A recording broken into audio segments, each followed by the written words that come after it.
મિત્રો, હું બિંદિયા ભાથી ગુજરાતીમાં આજે તમને સંક્ષેપીકરણ વિશે સમજ આપીશ.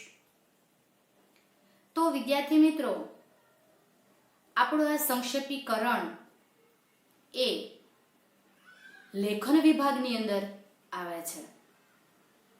આપણો આ વિભાગ ડી વિભાગમાં આવે છે અને 5 ગુણમાં એ છે આપણને એ લખવાનો હોય છે. તો આ 5 માર્ક્સ કઈ રીતે મેળવવા તેની સૌપ્રથમ તો આપણી પાસે તાલીમ હોવી જોઈએ. ઘણા વિદ્યાર્થી મિત્રોને સંક્ષેપીકરણ અઘરું લાગે છે, પણ જો અવારનવાર જેમ ગણિતમાં દાખલાનો મહાવરો થાય, એકાઉન્ટ અને સ્ટેટમાં પણ જેમ દાખલાનો મહાવરો થાય, તેમ સંક્ષેપીકરણમાં પણ જો થોડો મહાવરો કરશો ને તો તમે લોકો સંક્ષેપીકરણમાં ઓછામાં ઓછા 3.5 એટલે 3.5 માર્ક્સ તો આરામથી લઈ આવી શકશો. પરંતુ એ માટે સંક્ષેપીકરણ કરતી વખતે તમારે કઈ કઈ બાબતો ધ્યાનમાં રાખવાની છે, કઈ કઈ બાબતો તમને નડે છે તેને કાઢી નાખવાની છે, એ સૌપ્રથમ આપણે સમજી લેવું જોઈએ. તો ઘણા વિદ્યાર્થીઓને આજે એ પણ નથી ખબર હોતી કે સંક્ષેપીકરણ એટલે ટૂંકું રૂપ. સંક્ષેપીકરણ કરવાનું કહ્યું હોય ને તો આ પરીક્ષાની અંદર જે પેરેગ્રાફ આપ્યો હોય ને એનો ડબલ ઘણું એને લખીને આપ્યું હોય. તો વિદ્યાર્થી મિત્રો, સૌથી પહેલા તો આપણે સંક્ષેપીકરણ એટલે શું એ પહેલા સમજીએ તો કે તે એક ટૂંકામાં ટૂંકું રૂપ છે, જેને આપણે જે તમને ગદ્યખંડ આપેલો છે એનું તમારે કોઈ અમુક લીટીઓમાં કે ત્રીજા ભાગમાં તમારે એ છે એનો સંક્ષેપ કરવાનો હોય છે. તો વિદ્યાર્થી મિત્રો, શરૂ કરીએ આપણે. સંક્ષેપીકરણ કરતી વખતે ધ્યાનમાં રાખવાની અને યાદ રાખવાની બાબતો. કેમ કે જો તમને લોકોને યાદ હશે ને તો આ સંક્ષેપીકરણ કરતી વખતે તમને સહેજ પણ વાંધો નહીં આવે.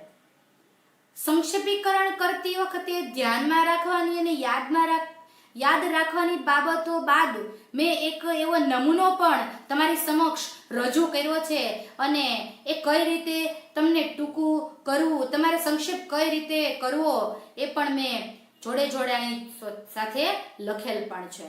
એવું આપણે સમજીએ. પણ એ સમજતા પહેલા આપણે થોડાક મુદ્દાઓ સમજી લઈએ. તો પહેલો આપણો મુદ્દો છે સંક્ષેપીકરણ એટલે મૂળ પરિચ્છેદ કે લખાણનું હાર્દ જળવાઈ રહે તે રીતે કરેલો સંક્ષેપ. સંક્ષેપીકરણ એટલે શું? તો કે તમને મૂળ ગદ્યખંડ આપ્યો છે, મૂળ લખાણ આપ્યું છે, મૂળ પરિચ્છેદ આપ્યો છે, તેનું હાર્દ, તેનો ભાવ એ જળવાઈ રહે તે રીતે કરેલો સંક્ષેપ. હવે ઘણીવાર તમને પેરેગ્રાફ છે, એ ગદ્યખંડ છે, એ પ્રકૃતિ વિશે આપેલો હશે, તો ક્યારેક આ ગદ્યખંડ છે એ લોકોની અંદર રહેલા બધા સ્વભાવો વિશે આપેલો હશે. પણ જો તમે સંક્ષેપ કરો ત્યારે તમારે ખ્યાલ રાખવાનો છે કે એમાં પ્રકૃતિની વાત છે, પ્રકૃતિની અંદર કોઈ ખોટા વાક્યો લખાઈ ન જાય એનું આપણે ખાસ ધ્યાન રાખવું પડે. એટલે તો કહ્યું કે હાર્દ જળવાઈ રહે તે રીતે સંક્ષેપ કરવા જોઈએ. તો ત્યારબાદ બીજો મુદ્દો આપણે જોઈએ કે ભાષાનો કરકસરથી ઉપયોગ કરવાની કળા હસ્તગત કરવા માટે સંક્ષેપીકરણની તાલીમ ખૂબ જ જરૂરી છે. હવે ભાષાનો કરકસરપૂર્વક ઉપયોગ કરવો ને બહુ આમ કે કળા હોવી જોઈએ. જો બોલવાનું કીધું હોય ને તો મારી જેવા શિક્ષક એક સાથે 100 વિદ્યાર્થીઓ બેઠેલા એની સમક્ષ એ કલાક કાઢી નાખશે. પણ જો એવું કીધું છે ને કે વિદ્યાર્થીઓને ગમી જાય એવું તમારે ટૂંકમાં બોલવાનું છે, તો જો એ ટૂંકમાં બોલતા આવડે ને તો એ એક કળા છે. એટલે તો લખ્યું છે ભાષાનો કરકસરથી ઉપયોગ કરવાની હસ્તગત કળા એ તમારે તાલીમથી મેળવવી જોઈએ. એટલે એની તાલીમ ખૂબ જરૂરી છે. ત્યારબાદ ત્રીજો મુદ્દો, ગદ્યખંડમાંથી હવે તમારે ધ્યાનમાં શું રાખવાનું છે, તો કે ગદ્યખંડમાંથી ગમે તેમ વાક્યો ઉઠાવીને ભેગા કરી નાખવાથી, 2/3 શબ્દો કાઢી નાખવાથી કે બાકીના વાક્યો ગોઠવી નાખવાથી, ગમે એમ થીગડા મારી નાખવાથી સંક્ષેપીકરણ થતું નથી. ખાસ યાદ રાખવા જેવી બાબત છે. સંક્ષેપીકરણમાં મોટા ભાગના વિદ્યાર્થીઓ એમ કહો કે 80% વિદ્યાર્થીઓ આ ત્રીજા નમૂના એટલે કે ત્રીજા મુદ્દાને અનુસરે છે. એ ખોટી વાત છે. ગદ્યખંડમાં તમને ગમે એવા વાક્યો ગમે નથી ઉઠાવી નાખીને 2/3 શબ્દો તમારે કરવાના છે, બરાબર. તો 2/3 શબ્દો કાઢી નાખવાના અને ગમે ત્યાંથી વાક્યો ગમે એમ જોડી દઈને એટલે કે થીગડા મારીને સંક્ષેપીકરણ ક્યારેય થતું નથી. ચોથો મુદ્દો જોઈએ આપણે. ગદ્યખંડમાં રજૂ થયેલ લેખકના વક્તવ્યને ઓછામાં ઓછા શબ્દો દ્વારા રજૂ કરવાની સમજ અતિ આવશ્યક છે. ગદ્યખંડમાં રજૂ થયેલ, તમને કોઈ ગદ્યખંડ આપ્યો હશે, એમાં લેખકનું નામ હશે, અથવા તો જેણે પણ ગદ્યખંડ લખ્યો છે એને જે વક્તવ્ય લખ્યું છે એ ઓછામાં ઓછા શબ્દો દ્વારા એ તમારે રજૂ કરવાનું છે. એ સમજ તમારા મન અંદર સૌપ્રથમ હોવી જોઈએ. એટલે લખ્યું છે કે ઓછામાં ઓછા શબ્દો દ્વારા રજૂ કરવાની સમજ અતિ આવશ્યક છે, ખૂબ જ આવશ્યક છે. ખાસ યાદ રાખો વિદ્યાર્થી મિત્રો, સંક્ષેપ શબ્દોનો યાદ રાખો, સંક્ષેપ શબ્દોનો કરવાનો છે. ભાવ અર્થનો સંક્ષેપ ન થાય તેનું ધ્યાન રાખો. ખાસ ધ્યાન રાખજો વિદ્યાર્થી મિત્રો કે સંક્ષેપ આપણે શબ્દોનો કરવાનો છે. શબ્દોને કંઈક તોડફોડ કરવાની છે ને જોડવાના છે, પણ આપણો ભાવ છે એનો સંક્ષેપ કરવાનો નથી. પેરેગ્રાફમાંથી 1-2 અંદર ભાવ કોઈ હોય, દુઃખના કે વ્યથાના કે સુખના, તમે સુખનો ભાવ ઉડાડીને દુઃખના ભાવ વિશે જો સંક્ષેપ કરી નાખો તો એ ખોટી વાત છે. એટલે આ મુદ્દો ખાસ યાદ રાખજો, સંક્ષેપ શબ્દોનો કરવાનો છે, અર્થનો ભાવનો તમારે સંક્ષેપ કરવાનો નથી. છઠ્ઠો મુદ્દો જોઈએ. સંક્ષેપ વધુ પડતો ટૂંકો કે લાંબો સંક્ષેપ ન થઈ જાય તેની કાળજી રાખવી. એટલે બહુ અગત્યની બાબત છે, બહુ મહત્વની બાબત છે કે સંક્ષેપીકરણ વધુ ટૂંકો પણ ન થઈ જવો જોઈએ કે 1.5-2 લીટીમાં તમે એનો સંક્ષેપ કરીને તમે છૂટા, 5 માર્ક્સ ન મળે વાલા વિદ્યાર્થીઓ. તો લાંબો સંક્ષેપ પણ ન થઈ જાય, તો લાંબો લખવાથી પણ કે તમને 3 માર્ક આપી દેવાના નથી. એટલે ખાસ કાળજી રાખવાની છે કે ખાસ એ ટૂંકોય ન થઈ જાય અને લાંબો પણ ન થઈ જાય. ત્યારબાદ આપણે 7મો મુદ્દો જોઈએ. સામાન્ય રીતે તમને એક ઉદાહરણ સમજાવું કે સંક્ષેપીકરણ કેવી રીતે, આ તો ખાલી માત્ર ઉદાહરણ આપું છું કે આ રીતે તમે લોકો કરી શકો. જેમ કે તમને કોઈ પરિચ્છેદ, તમને કોઈ ગદ્યખંડ 150 શબ્દમાં છે, તમારો ગણવાના નથી. જો વિદ્યાર્થી મિત્રો ખાસ યાદ રાખજો, પછી તમે શબ્દો ગણવા નહીં બેસતા. આ તો અટકળે તમને કહું છું કે કેવું કેટલું લખાય. તમારો સંક્ષેપનો પરિચ્છેદ 150 શબ્દોનો હોય તો ત્રીજા ભાગનો એ 3×5 = 15 એટલે 5 ને મીંડું મૂક્યું એટલે તમારો સંક્ષેપ 50 શબ્દમાં તૈયાર થયેલો હોવો જોઈએ. સમજ પડી? એટલે આ રીતનો ત્રીજા ભાગનો સંક્ષેપ કરવાનો છે. ગમે ત્યાંથી ઉઠાવીને ગમે ત્યાંથી કાપાકૂપી કરીને તમારો સંક્ષેપ ક્યારેય બને નહીં. 8મો મુદ્દો જોઈએ કે ખાસ તમારે હવે જે ધ્યાન રાખવાનું છે એ કે જ્યારે પણ આપણે સંક્ષેપીકરણ કરીએ ત્યારે તેના ભાવ, તેના હાર્દને સમજવા માટે થઈને ગદ્યખંડ પૂરેપૂરો સમજાય એ અતિ આવશ્યક છે. એટલે ગદ્યખંડ પૂરો સમજાય તે રીતે શાંત અને એકાગ્ર ચિત્તે વાંચો. આપણું ધ્યાન બીજે હોય, કોઈ પેન્સિલ લેવણી કાઢે ત્યાં ધ્યાન હોય, કોઈની પેન બાજુમાં પરીક્ષા પેનને બગડી ગઈ ત્યાં ધ્યાન હોય, અથવા કોઈ સપ્લી માંગે છે ત્યાં ધ્યાન હોય, તો આપણો ગદ્યખંડ છે એ ન થાય. એટલે જ્યારે તમે પહેલી જ વાર ગદ્યખંડ વાંચો છો ત્યારે એકાગ્ર ચિત્તે તમારો ગદ્યખંડ વંચાયેલો હોવો જોઈએ, તો જ તમે એનો સંક્ષેપ કરી શકો અને તેનું તાત્પર્ય સ્પષ્ટ થાય તે માટે ફરીથી ગદ્યખંડ વાંચી જુઓ અને એનું તાત્પર્ય, એનો હેતુ જે આપ્યો છે એ સ્પષ્ટ થાય. એટલે ભલે તમારે 2 વારે પેરેગ્રાફ વાંચવો પડે, વાંચી લો.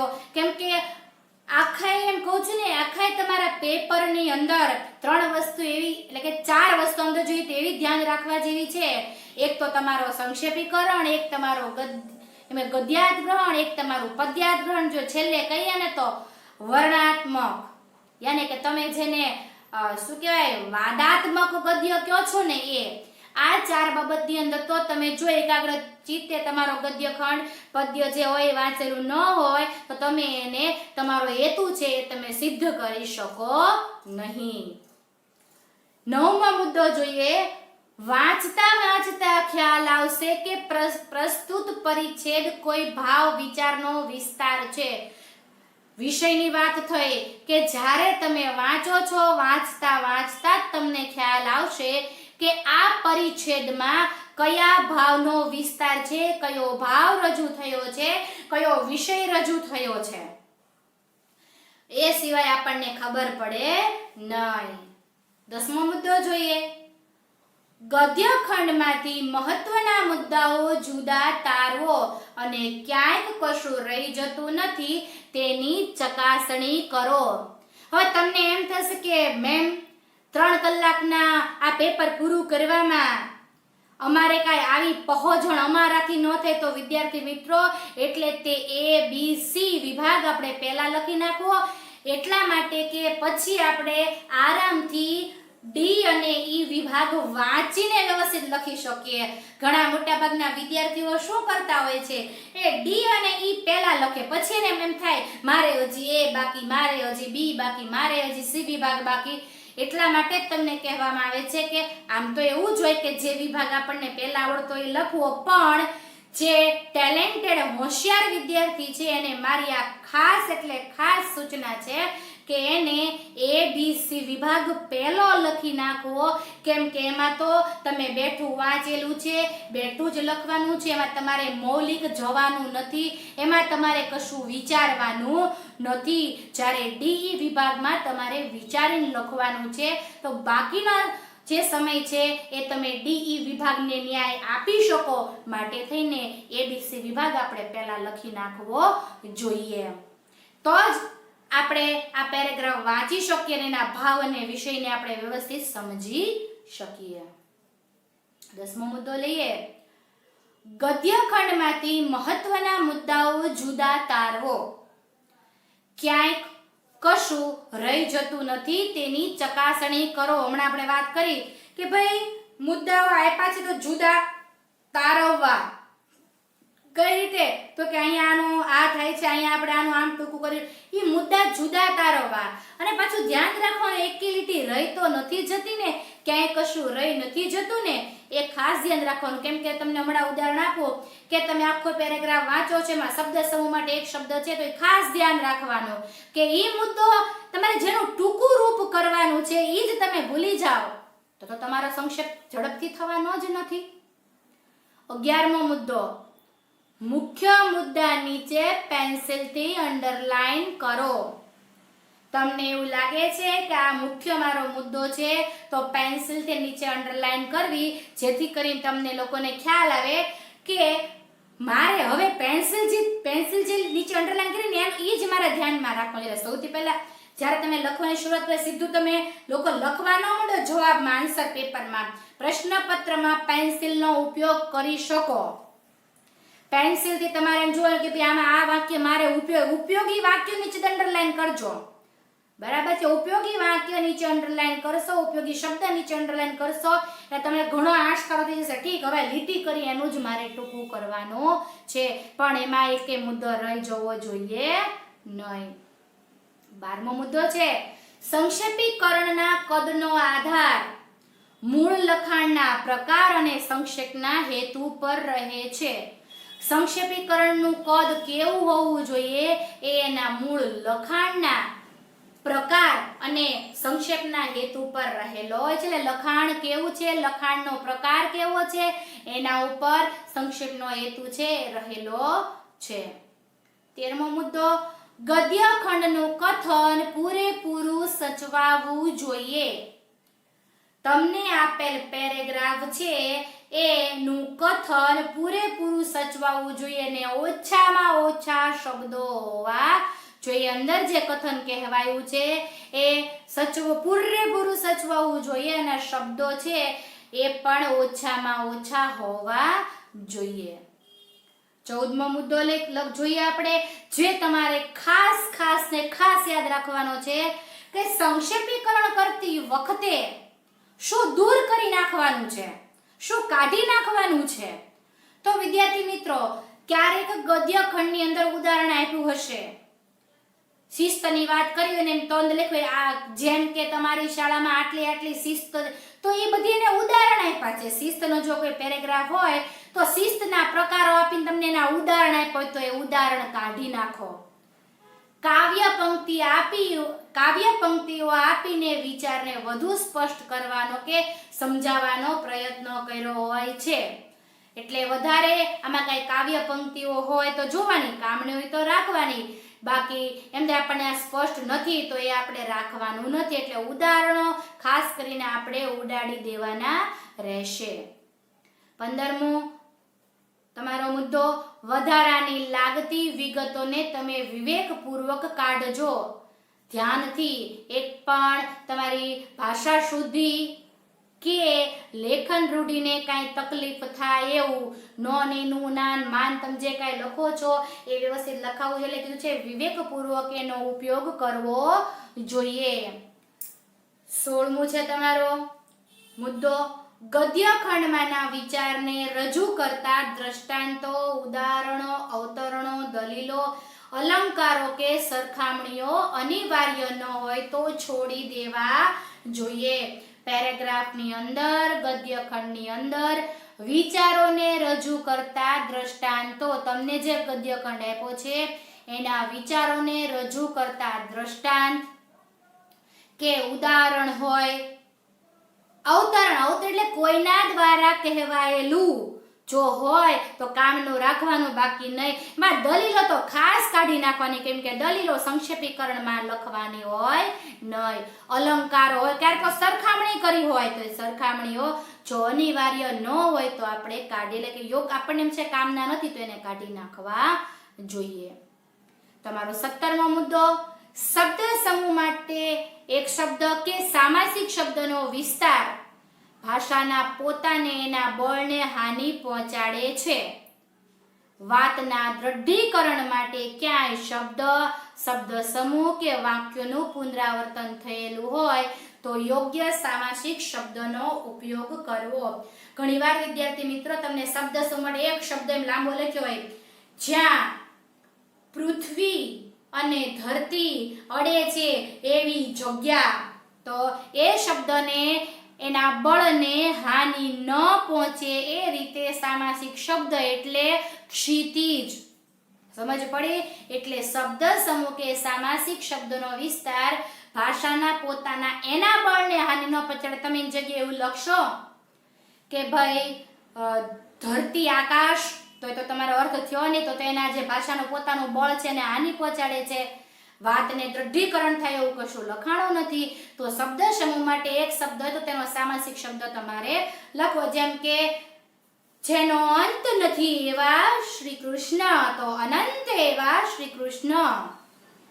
સમજાય છે? આવો તમારે શબ્દ સમૂહ માટે એક શબ્દનો સામાસિક શબ્દ તમારે લખવાનો રહેશે. 18મો મુદ્દો છે વધારાના વિશેષણો કે યોગ્ય હોય તો ક્રિયાપદો ટાળી શકાય એમ છે. વાત બહુ મજાની છે. આમાં વિશેષણનો કાંઈ એટલો બધો ઉપયોગ નથી. રૂપાળી 4 ગાયો એવું કાંઈ હોય તો ખાલી નાની ગાયો લખી નાખે તો ખબર જ હોય છે. એટલે ઘણીવાર એવા આમ કહેવાય સરળ ભાષામાં, તો ખાલી સરળ ખબર જ છે. ભાષામાં તો ભાષાનું માધુર્યમાં હોય, સરળ ભાષાનું માધુર્ય, પણ સરળ એવું તમે ન લખો તો ચાલે. એટલે વિશેષણ છે. ધીમે ધીમે સૂર્ય અસ્ત થતો હતો, તો ધીમે ધીમે એવું ન લખો તો ચાલે. આમ હોય કે પશ્ચિમ બાજુ ધીમે ધીમે સૂર્ય અસ્ત થતો હતો, પણ તમે એમ બદલે લખો તો પશ્ચિમ બાજુ સૂર્યાસ્ત થતો હતો. થઈ ગયું ટૂંકું, ક્રિયા વિશેષણ નીકળી ગયું. એટલે વિશેષણો, ક્રિયા વિશેષણો યોગ્ય હોય ને તો ક્રિયાપદ કઈ રીતે ટાળી શકાય? જેમ કે અસ્ત થતો હતો, પછી દૂર થતો હતો. હવે હતો ને થતો અને હતો બધું વારંવાર જો આવતું હોય તો એ તમારે કાઢી નાખવાનું. એટલે બને તો ક્રિયાપદ હોય તે વારંવાર ક્રિયાપદનો ઉપયોગ ન કરાય. સંયોજકથી વાક્ય જોડીને એક ક્રિયાપદ એમાં જોડી શકાય. જેમ કે હું તમને એમ કહું ભાઈ રમેશ જમે છે ને ગણેશ જમે છે, એમ બદલે તમે એમ લખો તો રમેશ અને ગણેશ જમે છે. એકવાર તો ટૂંકું થઈ ગયું, સમજણ પડી? એટલે ક્રિયાપદો ટાળી શકાય છે. ત્યાં વાક્યોને ભેગા કરો એટલે એને સંયોજક પાછું યોગ્ય હોય તો મૂકી દેવાનું. એટલે વિશેષણ, ક્રિયા વિશેષણ, ક્રિયાપદ ટાળીને વાક્યનો જે તમે સંક્ષેપ કરો છો એ જોડી દેવાનો છે. સંક્ષેપ કરી તેને સળંગ ગદ્યખંડ રૂપે લખી શકાય છે. તમારો 19મો મુદ્દો આપણે લખવો જોઈએ. અત્યાર સુધીમાં સંધિ, સમાસ, શબ્દ સમૂહ માટે એક શબ્દ, રૂઢિપ્રયોગ, કહેવત વગેરેનો અભ્યાસ કર્યો છે તો તેનો સંક્ષેપીકરણની પ્રક્રિયામાં ઉપયોગ કરી શકાય. અત્યાર સુધીમાં તમે એટલું બધું ભણ્યા છો વિદ્યાર્થી મિત્રો, તો એમાં તો ઘણું બધું એવું છે કે તમે ઘણી બધી સંધિઓ ભણ્યા છો, તમે ઘણા બધા સમાસ ભણ્યા છો, તમે ઘણી બધી શબ્દ સમૂહો, તમને રૂઢિપ્રયોગ, તમને કહેવત છે, આવું ઘણું બધું તમે ધોરણ 12 સુધીમાં આવ્યા ને તો ઘણું બધું તમને યાદ હશે. તો તેનો સંક્ષેપીકરણની પ્રક્રિયામાં અવશ્યપણે તમારે ઉપયોગ કરવાનો રહેશે. ત્યાર પછીનો 20મો મુદ્દો છે. એક જ ભાવને વારંવાર પ્રગટ કરતા પર્યાય કે સમાનાર્થી શબ્દો, વિશેષણો, રૂપકો કે પ્રતીકો અથવા કલ્પના ટાળવી. એક જ ભાવને વારંવાર પ્રગટ કરતા, હવે કોઈ એક ભાવ છે એને વારંવાર પ્રગટ કરે છે, તેને દુઃખ હતું વારંવાર કે ભાઈ સતી સાવિત્રીને એ વાતનું દુઃખ હતું, પાછું તો કે સતી સાવિત્રીને એ વાતનું દુઃખ હતું, વળે પાછું સતી સાવિત્રીને એ વાતનું દુઃખ હતું. તો આપણને ખબર છે એ શબ્દ વારંવાર છે ને એમાં સતી સાવિત્રીના દુઃખની જ વાત છે. તો તમારે સમજી લેવાનું રહે કે એ વારંવાર શબ્દ ભાવ પ્રગટ થાય છે તો એક જ વાર, અને બને તો સમાનાર્થી શબ્દો તમે છે અને વિશેષણો, રૂપકો, પ્રતિકલ્પના અથવા કલ્પનાઓ ટાળવી. ઘણીવાર તો એવું વિદ્યાર્થી મિત્ર લખ્યું છે બાજુ બે સમાનાર્થી લખ્યા છે.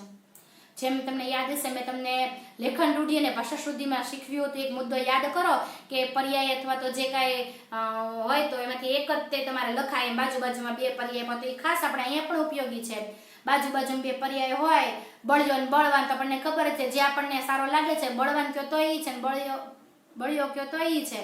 એટલે આપણને જે પેરેગ્રાફમાં સરળ પડે આપણે શબ્દ એક લખી નાખવાનો. એટલે વિશેષણો, રૂપકો કે પ્રતીકો અથવા કલ્પના ટાળવા. કલ્પના તો સેજ જે તમારે સંક્ષેપીકરણ કરતી વખતે સેજ પણ તમારી કલ્પના હોવી જોઈએ નહીં. સંક્ષેપીકરણમાં બહારનું કાંઈ લાવવાનું છે નહીં, જે છે એનું આપણે ટૂંકું કરવાનું છે.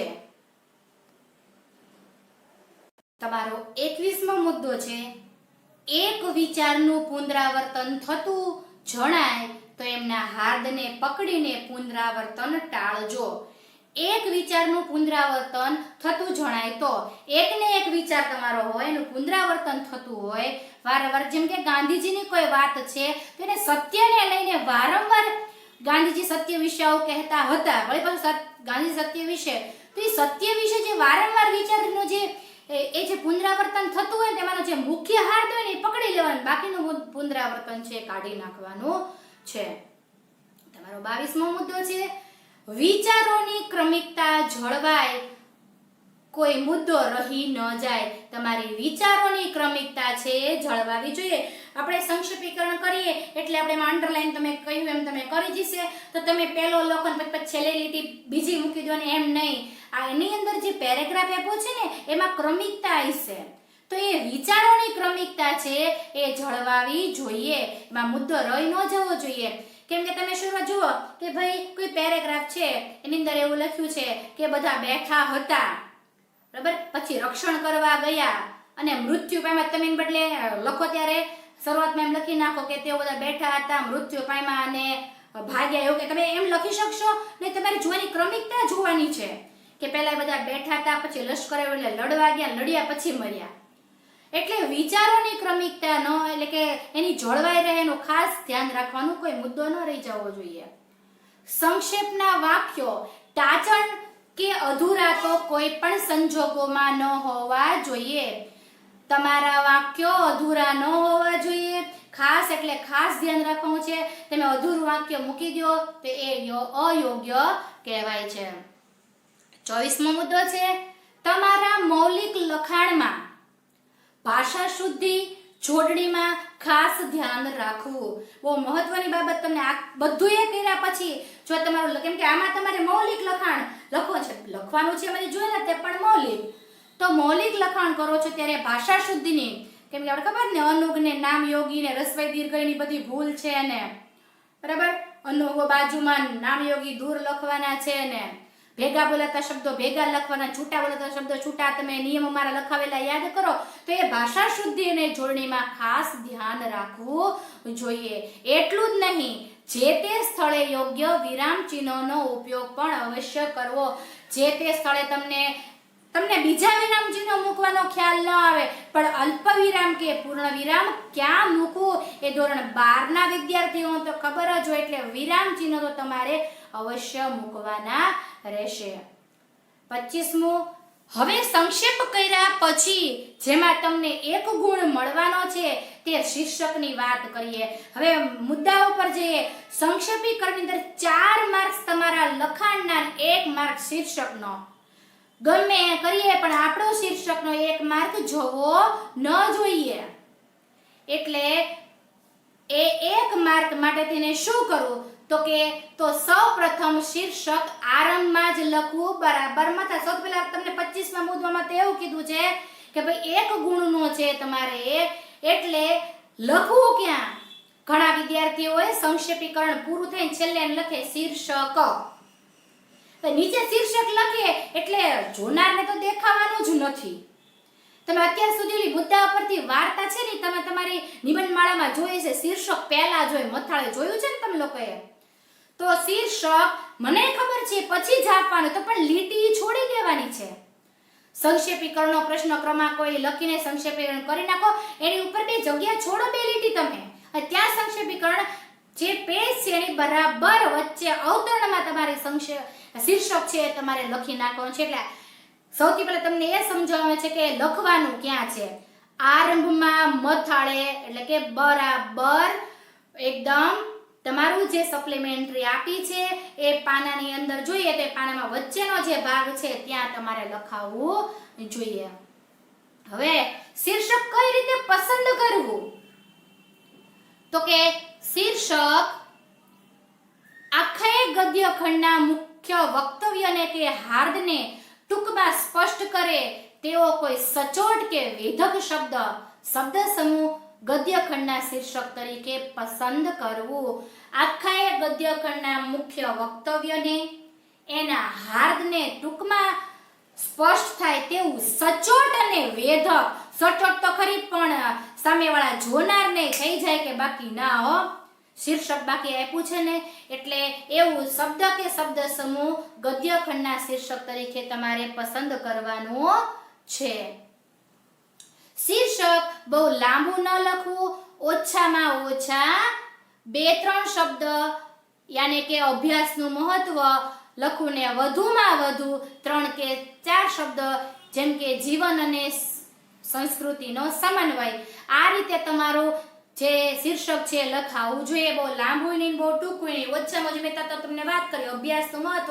જો 2 જ શબ્દ છે, પણ તમને ક્યાંક મારે શીર્ષક મોટું થાય એમ છે તો લખી શકો જીવન અને સંસ્કૃતિનો સમન્વય. આથી મોટું તમારું શીર્ષક હોવું જોઈએ નહીં. ઘણા વિદ્યાર્થીઓ આ રીતે લખે, આપેલ ગદ્ય ખંડનું શીર્ષક એમ પછી નામ આપે. આપણે એવી કોઈ વ્યાખ્યા લખવાની નથી. મથાળે શીર્ષક લખાઈ જવું જોઈએ, જીવન અને સંસ્કૃતિનો સંબંધ, વાત થઈ જાય પૂરી.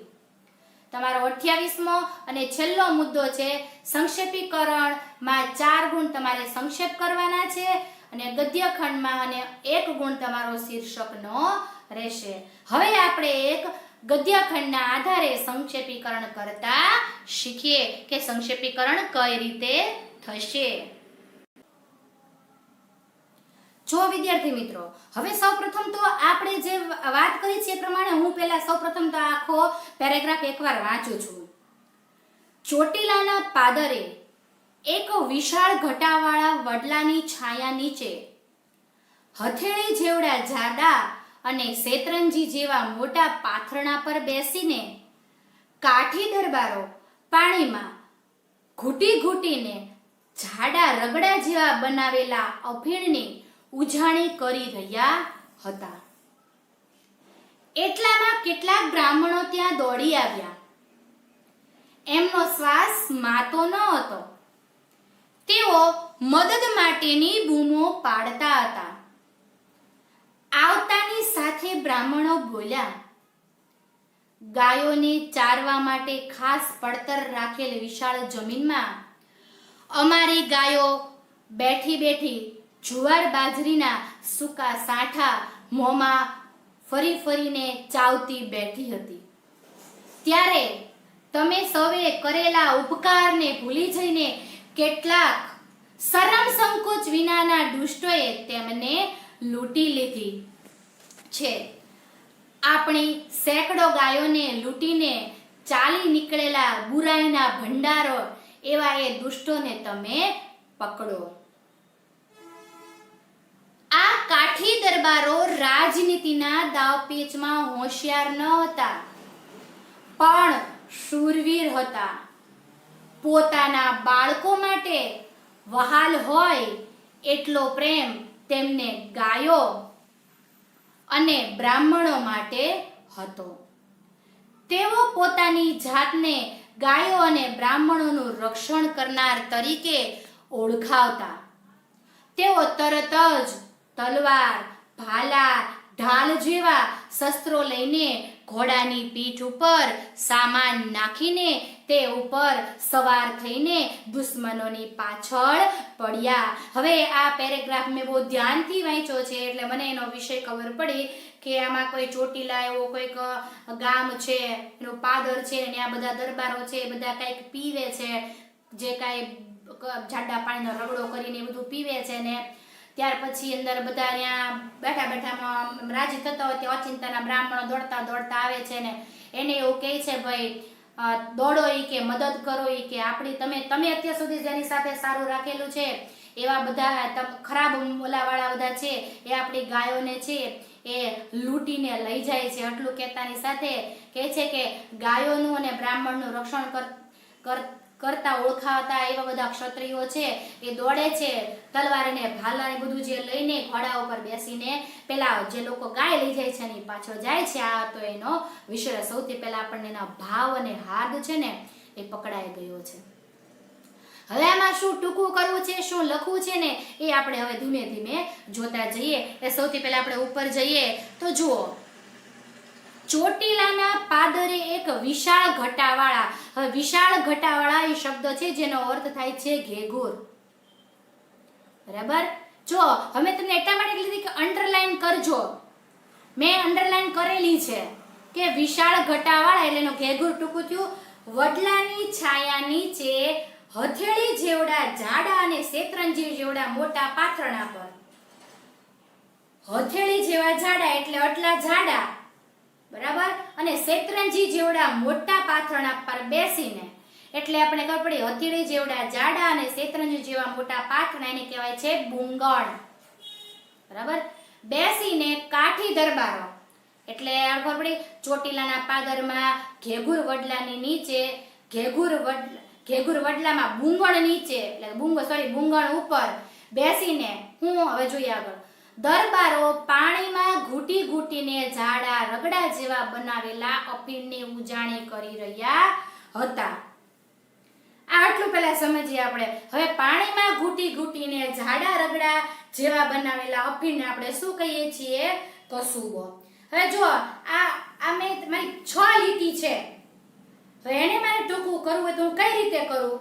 જો ચોટીલાના પાદરે સીધા જે નીચે કાઠી દરબારો એક ઘેઘુર વડલા હેઠળ અથવા ઘેઘુર વડલા નીચે બુંગણ ઉપર કસુબો લઈ રહ્યા હતા. તો થઈ ગયું ચોટીલાના પાદરે એનું ઈ જુર્યું. જો કોણ? તો કે કાઠી દરબાર. તો જો કાઠી દરબારો છે તમે ચોથી લીટીમાં તેને પહેલા લઈ લો.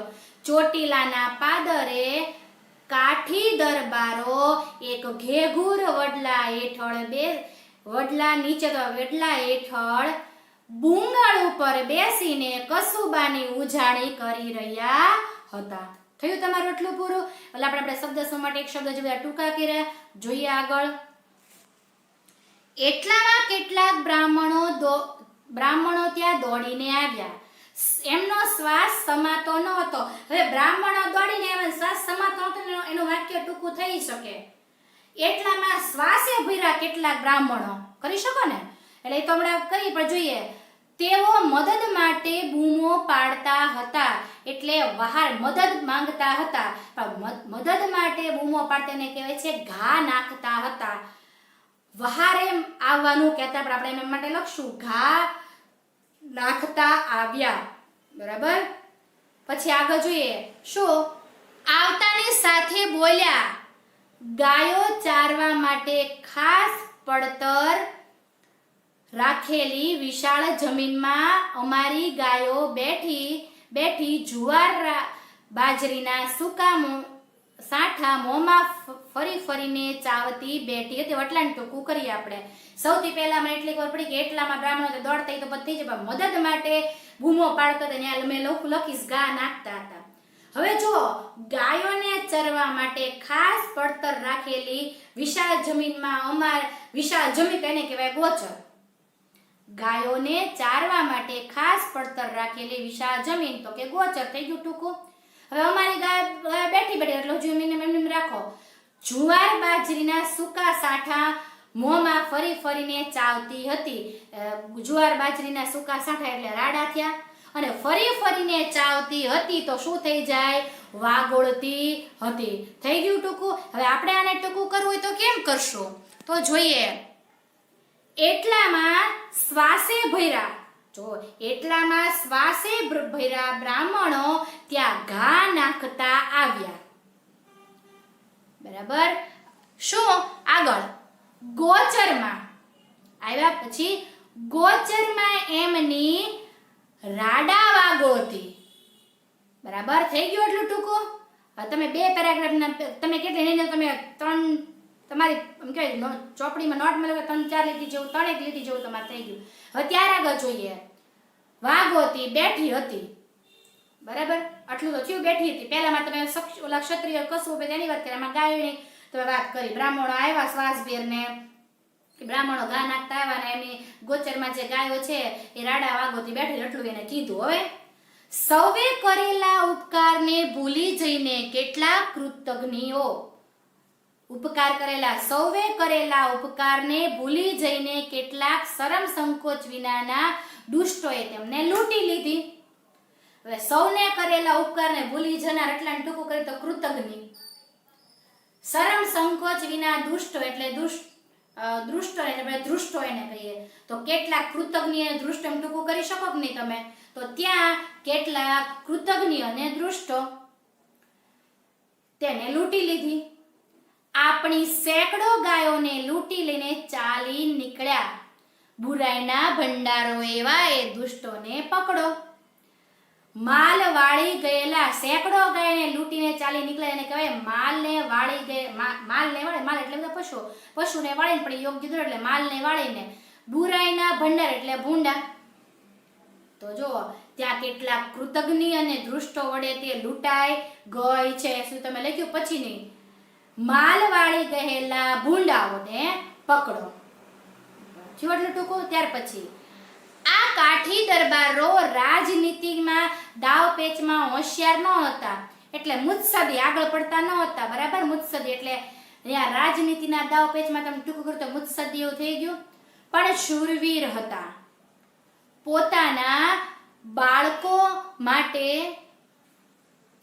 વહાલ હોય એટલો પ્રેમ તે ગાયો અને બ્રાહ્મણો માટે હતો.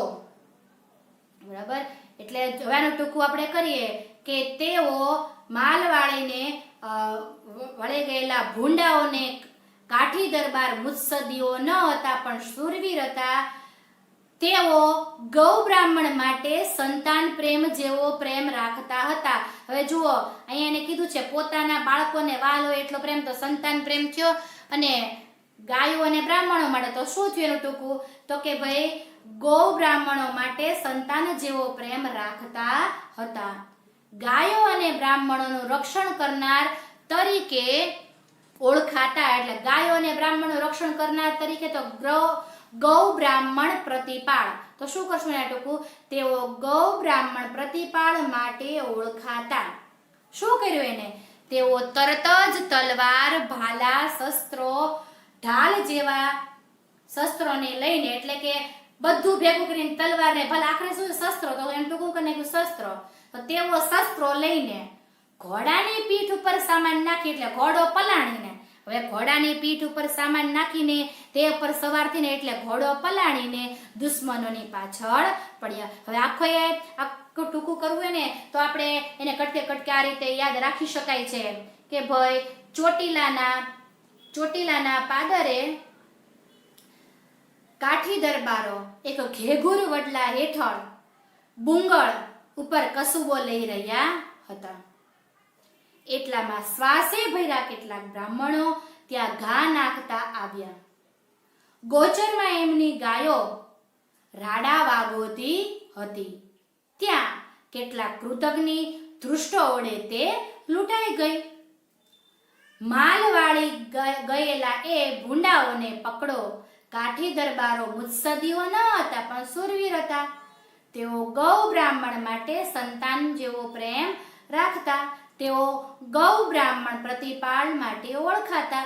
તેઓ તરત જ શસ્ત્રો સજી ઘોડા ઉપર બેસી, એટલે કે ઘોડો પલાણીને દુશ્મન પાછળ પડ્યા. હવે આને તમારે સરસ મજાનામાં ટૂંકું રૂપ કર્યું છે, તમને બતાવી દો જેથી કરીને તમારે લખવું હોય તો અને પૂછવું હોય તો વાંધો ન આવે. પણ આ કરતા પહેલા આપણે સૌથી પહેલા શીર્ષક વિચારીએ. એવામાં વાત કરી છે ગાયોના અને બ્રાહ્મણોના રક્ષણની, તો આમાં જ સરસ મજાનો શબ્દ આપણને મળી ગયો, ગૌ બ્રાહ્મણ પ્રતિપાળ. તેનું શીર્ષક આપણે વિદ્યાર્થી મિત્રો શું લખીશું? ગૌ બ્રાહ્મણ પ્રતિપાળ. તો સૌથી પહેલા આપણે બરાબર વચ્ચે આપણે લખી નાખવાનું રહેશે શું? ગૌ બ્રાહ્મણ પ્રતિપાળ. હવે એકવાર આપણે આખો ટૂંકો કર્યો છે જોઈ લઈએ. ચોટીલાના પાદરે કાઠી દરબારો એક ઘેઘુર વડલા હેઠળ બુંગળ ઉપર બેસીને કસુબો લઈ રહ્યા હતા. એટલામાં શ્વાસે ભરાયેલા કેટલાક બ્રાહ્મણો ત્યાં ઘા નાખતા આવ્યા કે ગોચરમાં એમની ગાયો રાડા વાગોતી હતી. ત્યાં કેટલાક કૃતજ્ઞ ધૃષ્ટો વડે તે લૂંટાઈ ગઈ છે. માલ વાળી ગયેલા એ ભૂંડાઓને તમે પકડો. કાઠી દરબાર મુત્સદીઓ ન હતા પરંતુ શૂરવીર હતા. તેઓ ગૌ બ્રાહ્મણ માટે સંતાન પ્રેમ જેવો જ પ્રેમ હતો. તેઓ ગૌ બ્રાહ્મણ પ્રતિપાળ તરીકે ઓળખાતા. તેઓ તરત જ શસ્ત્રો સજી ઘોડા પલાણી દુશ્મનોની પાછળ પડ્યા. આ હતું તમારું સંક્ષેપી